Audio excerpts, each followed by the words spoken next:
Hi friends, ఈరోజు మనమైతే కడప నుంచి తిరుపతికి అయితే బయలుదేరుతున్నాం. ఇదే ఫ్రెండ్స్ కారు వోక్స్వ్యాగన్ టైగాన్. ఇదే ఫ్రెండ్స్ మనం తిరుపతికి వెళ్ళే కార్ అయితే వోక్స్వ్యాగన్ కొత్త మోడల్ టైగాన్.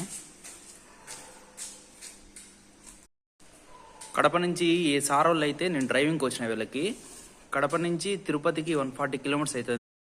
పాస్పోర్ట్ ఆఫీస్ కాడికి వీళ్ళుండేది శిల్పారామం రిమ్స్ దగ్గర. అక్కడ నుంచి పాస్పోర్ట్ ఆఫీస్ కాడికి బయలుదేరుతున్నాం ఫ్రెండ్స్ మనమైతే బయలుదేరినాం తిరుపతికి. ఇదిగోండి ఇన్స్ట్రుమెంట్ క్లస్టర్ అయితే చూడండి, 3 నిమిషాలు ఎందుకు బయలుదేరి.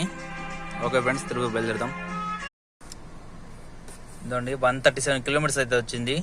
2 hours 49 minutes చూపిస్తుంది. 15 నిమిషాలు బయట ఆగాల్సి వచ్చింది మనకి. కడప అయితే తిరుపతి అయితే రీచ్ అయిపోయినాం ఫ్రెండ్స్. అంతే ఫ్రెండ్స్, ఈ వీడియో తిరుపతి అయితే రీచ్ అయిపోయినాం. కానీ ఇది వచ్చేసి 13 కిలోమీటర్స్ వస్తుంది లీటర్కి.